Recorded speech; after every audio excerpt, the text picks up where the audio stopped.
Hola, ¿qué tal amigos? Bienvenidos a Megalópolis. Yo soy Macio Sare y estas son las noticias. Viene negociación larga e intensa del Tratado de Libre Comercio de América del Norte. Entra en vigor en el país la Ley General contra la Tortura. México legaliza la marihuana con fines medicinales. Los días de libertad de César Duarte están contados. México firma acuerdo azucarero con Estados Unidos. ¡Comenzamos!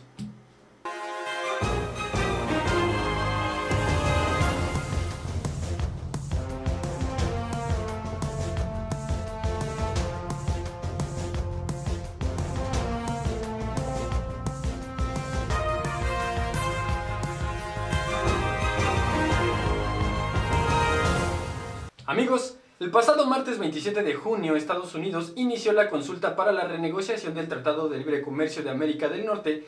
Canadá se puso viva y está en pláticas. A lo que respecta a México, se inició la consulta desde hace 5 meses y aún no hay nada concreto. Somos México.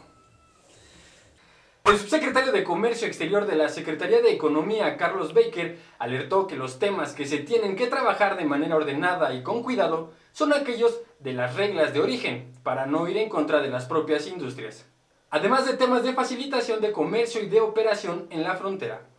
Baker recordó que la negociación original del Tratado de Libre Comercio de América del Norte se inició en el año de 1992 y para 1994 ya estaba en vigor, un periodo de 2 años en el que comenzaron de la nada, mientras que ahora ya existe una base en cada país sobre los beneficios para crecer o proteger a sus naciones, o averiguar a cómo chingarse a las demás. Por lo que el secretario advirtió a empresarios del Consejo Mexicano de Comercio Exterior que a pesar de que en Estados Unidos ya es otro el tono que se tiene sobre la renegociación del tratado, no quiere decir que nos vaya a ir bien. Explicó que se acerca un proceso de negociación muy largo e intenso con reuniones de 6 o 7 días cada semana con jornadas de 12 a 14 horas. Algo así como asistir a un festival de música electrónica, pero del comercio de América del Norte. Aún así se dijo convencido de que México va a salir bien en la negociación si se siguen como faro los 3 principios marcados por el gobierno de Mr. President Enrique Peña Nieto, en beneficio del interés nacional. Ya se pueden reír. Así que si te preguntas cuáles son esos principios, en Megalópolis te los decimos. Los 3 principios referidos que explicó el secretario son que para el país es absolutamente inaceptable participar en una negociación donde se restrinja el comercio con aranceles, cupos o cuotas de exportación. El acuerdo debe ser trilateral y así debe seguir, y nuestro país está abierto a su modernización para que productores y emprendedores tengan un tratado del siglo XXI. En Megalópolis solo esperamos que esta negociación no se abra tanto como se abrió Pemex a la competencia. Por otro lado, no podemos pensar que en una negociación no hay dificultades y a lo largo de todo eso va a haber cosas que tenemos que cuidar para que correspondan a los intereses de México y de los demás países. Solo esperamos que en este tratado no olviden que los negocios son ganar-ganar. Además hay que tomar en cuenta que se vienen procesos electorales en Estados Unidos y en México de cara al 2018, por lo que Carlos Baker dijo que además el gobierno federal se ha preparado bien con reuniones de trabajo y consultas permanentes con los sectores productivos, a lo que se suma una increíble, super mega genial idea de una consulta por internet que durará un mes. Hay que destacar que el equipo de Donald Trump podrá iniciar oficialmente las conversaciones con Canadá y México el 16 de agosto para renegociar el Tratado de Libre Comercio de América del Norte. En Megalópolis, te recordamos que el presidente Trump hizo una enérgica campaña contra el Tratado de Libre Comercio entre Estados Unidos, Canadá y México, ya que, según él, como siempre, lo culpa de la pérdida de millones de empleos manufactureros en Estados Unidos. Hay que ser conscientes también que el gobierno norteamericano no tiene mucho tiempo para tomar una decisión porque México tiene elecciones presidenciales y las campañas comenzarán a principios del próximo año, por lo que para ellos resultaría peligroso que el candidato a vencer por la mafia del poder es Andrés Manuel López Obrador, quien ha prometido también ser duro en el comercio con los estadounidenses.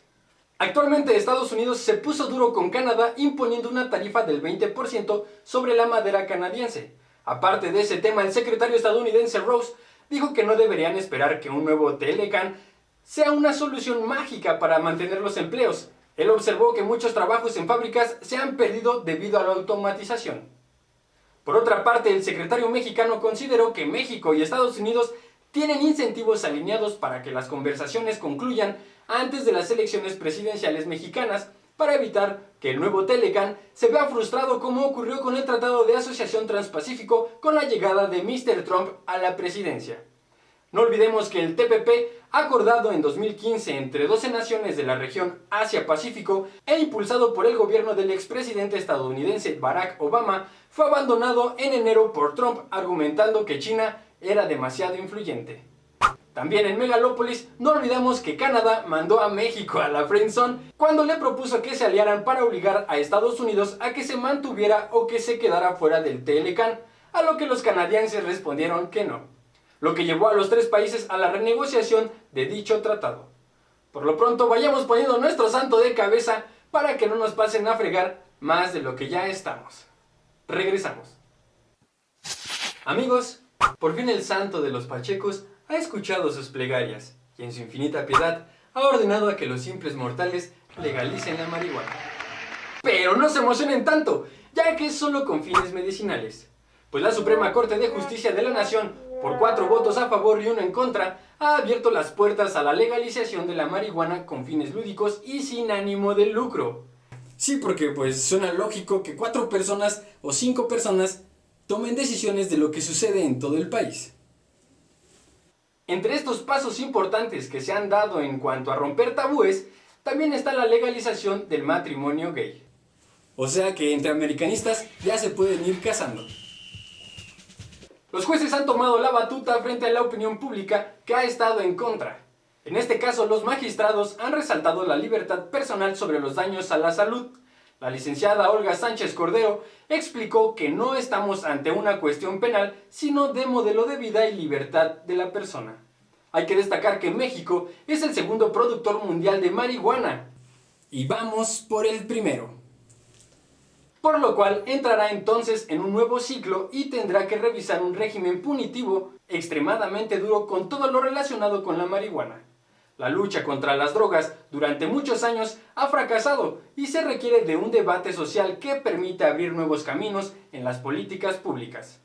En la lucha contra el crimen organizado no se han logrado avances significativos, sino por el contrario, la ola de narcoviolencia y la extenuante guerra contra los cárteles han dejado 80,000 muertos y 20,000 desaparecidos, por lo cual han debilitado los argumentos de los opositores a la regulación. También diría que alguno que otro político se ha visto relacionado con el narcotráfico, pero no lo voy a decir porque seguramente nos están espiando. Conscientes de lo que sucede en el territorio mexicano, durante los debates, los partidarios argumentan que la legalización supone un golpe a las finanzas del narco y una posible reducción de la violencia del narcomenudeo, la más cercana al ciudadano. Así que si estás un poco confundido, en Megalópolis te daremos algunos pros y contras que nosotros creemos pueden suceder al legalizar la marihuana. Aquí te van los pros. Entre los beneficios que la legalización podría traer estarían tratar a los adictos como enfermos y no como criminales, aminorar los ingresos de los cárteles, disminuir la violencia y el número de muertos por la lucha contra el narcotráfico. Si se legaliza esta mercancía, se tendrían que pagar impuestos. El dinero ahorrado y el recaudado se supone que se podría invertir en educación, información y prevención de las adicciones. No en casas, viajes, carros y cosas lujosas para el Estado. Por otro lado, hay que destacar que en la Ciudad de México ha sido un éxito el programa Alcoholímetro. Ha contribuido a reducir en 30% el índice de accidentes fatales asociados con el consumo de alcohol y en 70% las muertes provocadas por conducir en estado de ebriedad. Así es que si se legaliza la marihuana, lo lógico sería que existieran cannabinómetros, marihuanómetros o pachecómetros. O cualquier nombre que se les ocurra, yo ya le di algunas opciones. Y que las sanciones por conducir bajo el influjo de esta droga podrían ir desde el servicio comunitario hasta el ingreso obligatorio a clínicas de rehabilitación y en caso de accidentes mortales, plantear sanciones que lleven a años de prisión. Una propuesta para evitar que vayan pachequeando por las calles son las de clubes de cannabis. Así que si no lo sabías, es neta que estos clubes ya existen en otros países. Con esto se eliminará la necesidad de acudir con tu dealer favorito, quienes aprovechan para ofrecer drogas más fuertes y así engancharte como consumidor. Aquí te van los contras. La marihuana no es del todo inofensiva, pues causa serios trastornos y consecuencias como son el aumento del ritmo cardíaco, disminución de la capacidad de respuesta, lo cual aumenta la probabilidad de tener un accidente, agrava la esquizofrenia y puede generar brotes psicóticos, además de generar dependencia y síndrome de abstinencia. Y por si eso fuera poco, los riesgos para obtener la marihuana son prácticamente nulos, ya que el mercado más peligroso es el de la cocaína. La legalización la va a hacer más barata, inmediata y accesible. Prácticamente hasta la puerta de tu hogar. Su legalización no va a resolver el problema del narcotráfico, sino que va a abrir un mayor mercado donde a mayor oferta, mayor consumo. En resumen, el fallo elimina la prohibición y penalización de los actos relacionados con el uso medicinal de la marihuana y su investigación científica, así como las relativas a la producción y distribución de la planta para estos fines, y que permite a los ciudadanos poseer hasta una onza, es decir, 28 gramos, de marihuana legalmente. No queda más que esperar a ver cuáles son las consecuencias de la aprobación de dicha ley. Por lo pronto, ya se pueden ir dando sus buenos toques sin exceder el límite permitido. Esto no quiere decir necesariamente que vayan por la calle fumándose su toque. Por favor, háganlo en lugares al aire libre y lejos de los menores de edad. Y si se puede, saquen pa' la banda. Evita el exceso. Amigos, si creían que los chaclazos, cinturonazos, zapes, matamoscazos o cualquier objeto con el que tu mamá o tu madrastra te golpeaban era tortura, déjame decirte que no es cierto. En México les llamamos métodos de corrección poco ortodoxos que permiten llevar por el camino del bien a quienes son aplicados y con un resultado eficaz en menores de edad. Por otro lado, el pasado martes entró en vigor la Ley General para prevenir, investigar y sancionar la tortura y otros tratos o penas crueles, inhumanos o degradantes, cuyo decreto se publicó en el Diario Oficial de la Federación. El objetivo es evitar ese delito y sancionar a quienes incurran en él. Las torturas documentadas van desde las amenazas y golpes hasta choques eléctricos, asfixia con bolsas de plástico, el waterboarding y en muchas ocasiones violencia sexual. Así que si pensabas que el waterboarding es un deporte extremo, nosotros te explicamos. El waterboarding se realiza poniendo al individuo en una tabla inclinada con las piernas por encima de su cabeza, colocando un paño sobre su cara y vertiéndole agua continuamente sobre la tela para evitar respirar, simulando así el ahogamiento e induciéndole al pánico. El proceso se lleva a cabo durante unos 40 segundos. Cabe resaltar que esta es una medida de tortura defendida por Donald Trump.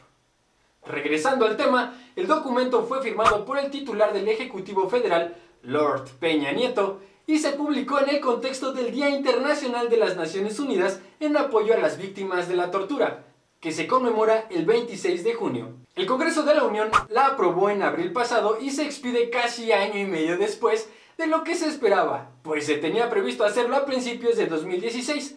Así que se tomaron la molestia, hicieron un viaje en el tiempo y nos la trajeron hasta el 2016. Bueno, pues ya más vale tarde que nunca, ¿no? Al respecto, la Comisión Nacional de los Derechos Humanos señaló que contar con esta nueva ley es un gran avance. Sin embargo, resaltó, es insuficiente por sí sola para cambiar la realidad y erradicar ese flagelo en México. Así que exhortó a materializar urgentemente esa norma mediante métodos racionales y profesionales de investigación, inteligentes y más cercanos a la cultura jurídica que se forja con pleno respeto a los derechos fundamentales y a la dignidad de las personas. Este nuevo decreto publicado asienta que la nueva norma reforma, adiciona y deroga varias disposiciones del Código Penal Federal y de las leyes de la Comisión Nacional de los Derechos Humanos, del Sistema Nacional de Seguridad Pública y de Extradición Internacional. Su aplicación corresponderá a las autoridades de los 3 niveles de gobierno en el ámbito de sus competencias. Cabe resaltar que el artículo 50 asienta que serán excluidas o declaradas nulas por carecer de valor jurídico todas las pruebas obtenidas directamente a través de actos de tortura y de cualquier otra violación de derechos humanos o fundamentales, así como las pruebas obtenidas por medios legales, pero derivadas de dichos actos. Para ello se aprueba la creación de todas las fiscalías especiales que se supone investigarán y le darán seguimiento a ese delito, las cuales gozarán de autonomía y pleno acceso a los registros de detenciones por parte de las autoridades. ¿Ustedes se lo creyeron? Nosotros tampoco. Las penas para quienes incurran en este delito serán las siguientes: de 10 a 20 años de prisión y de 500 a 1000 días de multa a servidores públicos, y de 6 a 12 años de cárcel y de 300 a 600 días de multa a los particulares. Los castigos se incrementarán hasta en 50% cuando las víctimas sean menores de edad, embarazadas, personas con discapacidad, adultos mayores o exista violencia sexual, al igual que cuando la motivación para cometer la tortura sea por las siguientes condiciones de la víctima: que sea migrante, afrodescendiente, indígena, defensor de derechos humanos, periodista o por su orientación sexual. La CNDH instó a intensificar las acciones de prevención generando garantías de no repetición frente a estas violaciones y exhortó a las autoridades a combatir la impunidad. En Megalópolis esperamos que esta ley dé buenos resultados, ya que con la desaparición y asesinato de periodistas en lo que va del sexenio, lo mínimo que se puede esperar es que se comience a trabajar en su favor y también en favor de los derechos humanos para el beneficio de todos. Los principales referentes en la erradicación de la tortura en México serán las instituciones. Recordemos que vivimos en un país con extrema violencia, siendo solo el número 2 a nivel mundial, por debajo de Siria, un país que está en una guerra continua. Regresamos. Amigos, César Duarte. ¿Pero quién es este grandísimo hijo del PRI? En Megalópolis te explicamos. Fue gobernador del estado de Chihuahua del 2010 al 2016. Sin embargo, eso no es lo importante, sino lo que hizo durante su administración. César Duarte posicionó como si fueran piezas de ajedrez a familiares y conocidos en lugares estratégicos con la finalidad de poder desfalcar y controlar al estado de Chihuahua a su gusto. Este Duarte no es Javier, pero sí es de la misma familia. Utilizó el erario para la compra de casas, ranchos y ganado. Pero si ustedes creían que eso era todo, pues no. También se le acusa de desviar fondos para financiar campañas políticas de partidos que buscaban la gubernatura de sus propias entidades. Si sus amigos cómplices creyeron que podrían vivir como si nada hubiera pasado, porque todo el sistema está hecho para fomentar la impunidad, pues se equivocaron. Y es que han ido cayendo uno por uno y están soltando la sopa. O sea, están otorgando información incriminatoria contra el exgobernador. Pero, ¿quiénes han sido los detenidos? La lista es tan larga como la fila para recibir las despensas en tiempos electorales. Saludos, Estado de México. Pero son Gerardo Villegas Madriles, quien fue director de administración de la Secretaría de Hacienda, Javier Garfio Pacheco, secretario de Comunicaciones y Obras Públicas, Ricardo Yáñez Herrera, quien fue secretario de Educación, Cultura y Deporte, y también exdirector de la Comisión Estatal de Vivienda, Suelo e Infraestructura. Por otro lado, fue aprehendido su primo, el diputado federal Enrique Antonio Tarín, quien durante la administración duartista se desempeñó como director de Adquisiciones y Servicios de Hacienda. Karina Areli Jurado, exdirectora de Administración de la Secretaría de Educación y Deporte. Estas personas que acabamos de nombrar se pusieron abusadas y se acogieron a la figura de testigos protegidos y en sus comparecencias afirmaron que la coordinación de los directores de adquisición estuvo a cargo de Carlos Hermosillo Arteaga y Gerardo Villegas. El desvío de millones de pesos se dio por medio de la adjudicación directa para medicamentos y otros servicios a través de las empresas creadas de los allegados a César Duarte o prestanombres, en complicidad con empresarios y autoridades municipales. O sea que aplicó las mismas mañas que su primazo Javi Du. Quizá la red de corrupción sea más amplia. Eso significa que podría existir gente que comprometiera al gobierno federal o al partido priista más de lo que ya está. De acuerdo con el actual gobernador de la entidad de Chihuahua, Javier Corral, hay casi 50 carpetas de investigación. En Megalópolis esperamos que no se extravíe esa carpeta como la de López Dóriga. Pero todo tiene un límite, y los días de César Duarte como persona en libertad están contados, ya que el juez de distrito Eduardo Javier Sáenz citó para esta semana al prófugo César Duarte junto con otros 7 priistas colaboradores para que aclaren qué sucedió con los 80 millones de pesos para campañas electorales entre 2010 y 2016.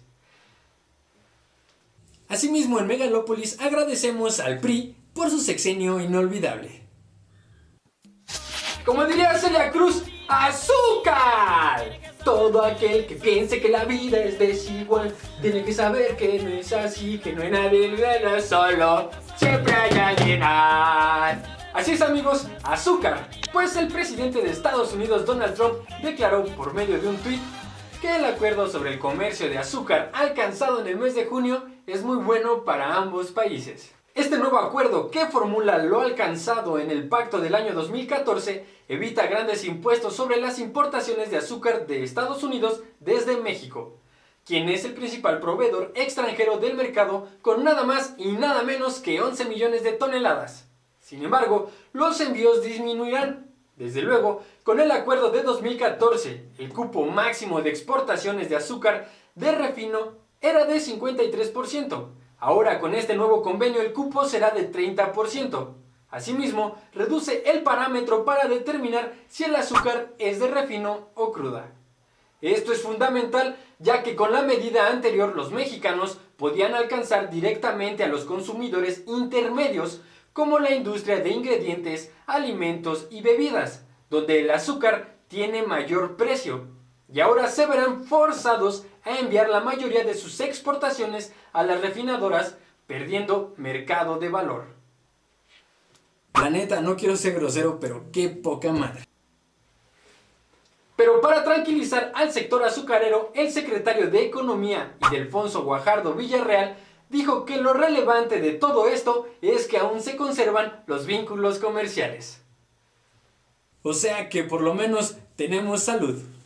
No, ni eso, no tenemos salud. Estas fueron sus palabras. Lo más importante es que se mantiene el acceso al mercado de azúcar en los mismos términos de 2014. Así es, amigos, en Megalópolis nos cuestionamos que si de verdad es así, entonces ¿por qué se disminuyó la cantidad de exportación? Cambia en términos de propiedad, de cantidad de azúcar refinada y cruda, que entrará de 40% refinada y 60% cruda a 30% refinada y 70% cruda. Por otro lado, el secretario estadounidense de Agricultura, Sonny Perdue, dijo que el acuerdo protege a los consumidores y trabajadores estadounidenses y representa una mejora sustancial para el empresario. En Megalópolis pensamos que quizá no haya una derogación del TLC, pero sí movimientos que pueden ser el comienzo de un restablecimiento. Sí, amigos, un restablecimiento que, como siempre, vaya acorde a los intereses de los empresarios estadounidenses y que en México nos siga llevando la tostada. Regresamos.